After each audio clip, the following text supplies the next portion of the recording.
Hello दोस्तों, आज 9 जून 2021 के करंट अफेयर को डिस्कस करेंगे।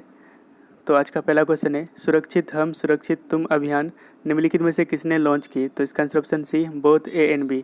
तो सुरक्षित हम सुरक्षित तुम अभियान नीति आयोग एंड पीरामल फाउंडेशन ने मिलकर लॉन्च की। तो इसको मतलब इसके तहत होम केयर सपोर्ट किए जाएंगे कोविड-19 पेशेंट को, वैसे पेशेंट जिसका माइल्ड सिम्टम है। ठीक है, तो इसमें 2 मिलियन पीपल को सपोर्ट किए जाएंगे। अच्छा, नीति आयोग कब बना था? तो 1 जनवरी 2015 को। चेयरमैन है prime minister of India Narendra Modi. CEO है अमिताभ कांत और हेडक्वार्टर है न्यू दिल्ली में। अगला क्वेश्चन है, निम्नलिखित में से किस देश को एशिया पैसिफिक में यूनाइटेड नेशंस के इकोनॉमिक एंड सोशल काउंसिल के लिए चुना गया है? तो इसका आंसर ऑप्शन ए, भारत को। तो यूनाइटेड नेशंस के इकोनॉमिक एंड सोशल काउंसिल के लिए इंडिया और इंडिया के साथ साथ अफगानिस्तान, कजाकिस्तान एंड ओमान को चुना गया है। ठीक है, तो इनका कार्यकाल होगा 2022 से 24 तक। अच्छा, इंडिया, अफगानिस्तान, कजाकिस्तान, ओमान को एशिया पैसिफिक स्टेट के कैटेगरी में चुना गया है। ठीक है। अच्छा, यूनाइटेड नेशंस के इकोनॉमिक एंड सोशल काउंसिल, इसका हेडक्वार्टर है न्यूयॉर्क एंड जेनेवा में। मेंबर्स कितने हैं? तो 54। कब बना था? तो 1945 को। अच्छा, ये इकोनॉमिक एंड सोशल काउंसिल ये यूनाइटेड नेशंस के 6 ऑर्गन में से एक है। तो यूनाइटेड नेशंस के 6 ऑर्गन कौन कौन से हैं? तो पहला है United nation general assembly, United nation security council, उसके बाद ये economic and social council, United Nations trusteeship council, international court of justice and United nation secretariat. तो आपको ये बताना कमेंट में कि इंटरनेशनल कोर्ट ऑफ जस्टिस का हेडक्वार्टर कहाँ पे है। अगला क्वेश्चन है, जल जीवन मिशन को कब लॉन्च किया गया था? तो इसका आंसर ऑप्शन ए, 2019 को। तो ये अभी चर्चा में क्यों है? क्योंकि 5 स्टेट एंड यूनियन टेरेटरी, तो इसमें कौन कौन शामिल है? तो पंजाब, हरियाणा, हिमाचल प्रदेश, जम्मू कश्मीर एंड लद्दाख। तो ये 5 स्टेट एंड यूनियन टेरेटरी 2022 तक हर एक घर में 100% टैप वाटर कनेक्शन को प्रोवाइड कराएंगे इंस्टीट्यूट ऑफ 2024। ठीक है, तो इसके लिए सेंटर के द्वारा 8,216 करोड़ रुपया 2021-22 के लिए दिए हैं, जो कि 2020-21 के तुलना में 4 गुना ज़्यादा है। ठीक है, तो जल जीवन मिशन इसको कब लॉन्च किया गया था? तो 2019 यानी कि 15 अगस्त 2019 को प्राइम मिनिस्टर नरेंद्र मोदी के द्वारा लॉन्च किया गया था। ठीक है, और ये अंडर आते हैं मिनिस्ट्री ऑफ जल शक्ति के, और इसका एम है to provide safe tap water to every household by 2024। अच्छा, अभी हर घर जल स्टेटस में कौन कौन स्टेट शामिल है? तो गोवा सबसे पहले हर घर जल बना था, उसके बाद तेलंगाना, अंडमान निकोबार आइलैंड और रिसेंटली पुडुचेरी बना है 4th यूनियन टेरेटरी। ठीक है। अगला क्वेश्चन है, भारतीय नौसेना को किस देश से 3 MH-60 रोमियो हेलीकॉप्टर मिलेंगे? तो इसका आंसर ऑप्शन ए, यूएसए से। तो 2020 में इंडिया और यूएसए ने 16,000 करोड़ का डील साइन किया था, जिसमें Bharat 24 MH-60 Romeo helicopter USA से खरीदेंगे। अच्छा, रिवीजन, तो यूएसए ने recently 6 P-8I petrol aircraft Bharat को बेचने की मंजूरी दे दी है। अच्छा, ये P-8I पेट्रोल एयरक्राफ्ट किसने बनाया है? तो बोइंग ने। ठीक है। अगला क्वेश्चन है, विश्व महासागर दिवस यानी कि वर्ल्ड ओशन डे कब मनाया जाता है? तो इसका आंसर ऑप्शन ए, हर साल 8 जून को वर्ल्ड ओशन डे मनाया जाता है। तो इस बार 2021 की थीम है the ocean life and livelihood. तो याद रखिएगा, थीम है the ocean life and livelihood.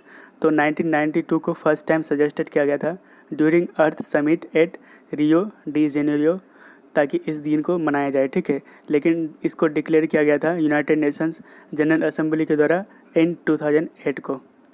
अगला क्वेश्चन है, प्राणवायु देवता पेंशन स्कीम तथा ऑक्सीवेन की घोषणा निम्नलिखित में से किस राज्य ने की? तो इसका आंसर ऑप्शन बी, हरियाणा।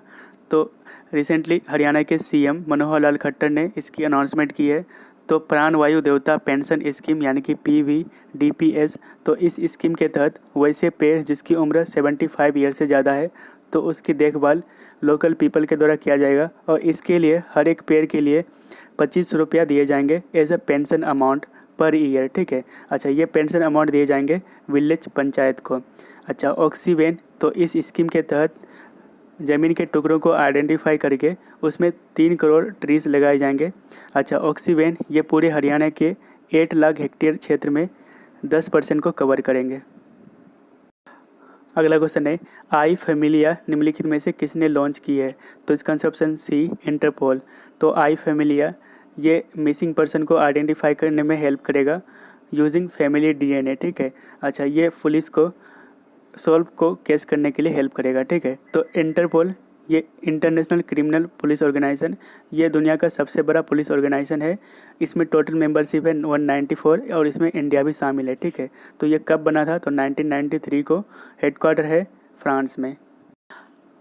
अगला क्वेश्चन है, नया ई फाइलिंग पोर्टल जिसका नाम है ई फाइलिंग 2.0 किसने लॉन्च की है, तो इसका answer option B, income tax department. तो ई फाइलिंग 2.0 पोर्टल इसको लॉन्च किया गया इनकम टैक्स डिपार्टमेंट के द्वारा और इसको लॉन्च किया गया है इनकम टैक्स रिटर्न यानी कि ITR के लिए। तो इसका ऑब्जेक्टिव है to provide a single window of income tax related service for tax payer यानी कि करदाता एंड स्टेक होल्डर्स। तो इसको डेवलप किया गया as a mission mode project under national e governance plan यानी कि NEGP। तो NEGP यानी कि नेशनल ई गवर्नेंस प्लान, ये इनिशिएटिव है गवर्नमेंट ऑफ इंडिया का to make all government service available to citizens through electronic media. अच्छा, ये आते हैं यानी कि NEGP, ये आते हैं under ministry of electronics and information technology के। कब बना था, तो 2006 में, जिसकी हेडक्वार्टर है न्यू दिल्ली में। अगला क्वेश्चन है, निम्नलिखित में से किसने E100 पायलट प्रोजेक्ट लॉन्च किए, तो इसका answer option B, prime minister Narendra Modi. तो इसे लॉन्च किए prime minister of India Narendra Modi ने। कहाँ पे लॉन्च किए हैं, तो याद रखेगा पुणे में, ठीक है। तो इसको क्यों लॉन्च किया गया है, to provide and distribute ethanol across India. तो पूरे भारत में इथेनॉल को प्रोवाइड कराना और उसको डिस्ट्रीब्यूट करना इसका मेन मकसद है, ठीक है। तो रिवीजन के लिए देख लेते हैं। तो इंडिया ने 20% इथेनॉल ब्लेंडिंग का टारगेट रखा है, कब तक, 2025 तक। तो पहले ये टारगेट 2030 तक था। अच्छा, 20% इथेनॉल ब्लेंडिंग का मतलब क्या है, तो इसमें 20% इथेनॉल यानी कि C2H5OH और 80% पेट्रोल रहेंगे, ठीक है। तो इथेनॉल ये इसको प्रोड्यूस कहाँ से किया जाता है, तो mainly sugar cane and damage food grain and agriculture waste. अगला क्वेश्चन है, निम्नलिखित में से ग्रीन रूम AC यानी कि ग्रीन रूम एयर कंडीशनर किसके द्वारा लॉन्च किया गया, तो इसका answer option C, both A and B। तो ग्रीन रूम एयर कंडीशनर को लॉन्च किया department of commerce and UNEP ने मिलकर यानी कि यूनाइटेड नेशंस एनवायरमेंटल प्रोग्राम के द्वारा। अच्छा, ये new product green room AC को ऐड किया गया है जेम में। तो जेम यानी कि गवर्नमेंट ई मार्केट प्लेस, ये अमेजन या फिर फ्लिपकार्ट के जैसे एक ऑनलाइन प्लेटफॉर्म है जहां गवर्नमेंट अपने गवर्नमेंट बॉडीज़ के लिए टेंडर को मतलब टेंडर निकालता है और प्रोडक्ट्स को ख़रीदते हैं, ठीक है, फ्रॉम रजिस्टर्ड सेलर्स। तो ये गवर्नमेंट बॉडीज़ जैसे स्कूल हॉस्पिटल है गवर्नमेंट का, तो उसमें तो फर्नीचर या फिर कोई भी चीज़ का ज़रूरत होगा, तो उसके लिए टेंडर निकलता है गवर्नमेंट और प्रोडक्ट को ख़रीदता है, ठीक है। तो ये जेम है, ठीक है। तो इसको मतलब जेम यानी कि गवर्नमेंट ई मार्केट प्लेस को लॉन्च किया गया था 2016 में गवर्नमेंट ऑफ इंडिया के द्वारा और ये आते हैं ministry of commerce and industry के अंदर और जिसके चेयरमैन हैं डॉक्टर अनूप वाधवन। अगला क्वेश्चन है, ग्रीन प्रेरणा अवार्ड 2021 से किसे सम्मानित किया गया, तो इसका answer option C, Charu Khosla. तो इसको मतलब ऑर्गेनाइज़ किया गया है फिक्की एंड पंजाब गवर्नमेंट के द्वारा। तो चारू खोसला ये फाउंडर है BB ऊर्जा प्राइवेट लिमिटेड का और ये इनक्यूबेटेड स्टार्टअप है किसका, तो चितकार यूनिवर्सिटी जो पंजाब में स्थित है। अच्छा, इनको ये अवार्ड एनर्जी मैनेजमेंट के लिए दिया गया है। अगला क्वेश्चन है, CM उदासी का संबंध निम्नलिखित में से किससे थे, तो इसका आंसर ऑप्शन सी, पॉलिटिशियन। तो CM उदासी ये 6 time BJP legislator and farmer Karnataka minister थे और हाल ही में इनका निधन हो गया है। तो ये प्रीवियस डे का क्वेश्चन है, तो इसका आंसर आप कमेंट में जरूर दीजिएगा। तो क्वेश्चन है, संयुक्त राष्ट्र के 17 सस्टेनेबल डेवलपमेंट गोल रिपोर्ट में भारत की रैंक कितनी है, what is the rank of India in United Nations 70 sustainable development goal report. तो आपका ऑप्शन है 90, 100, 117 एंड 132।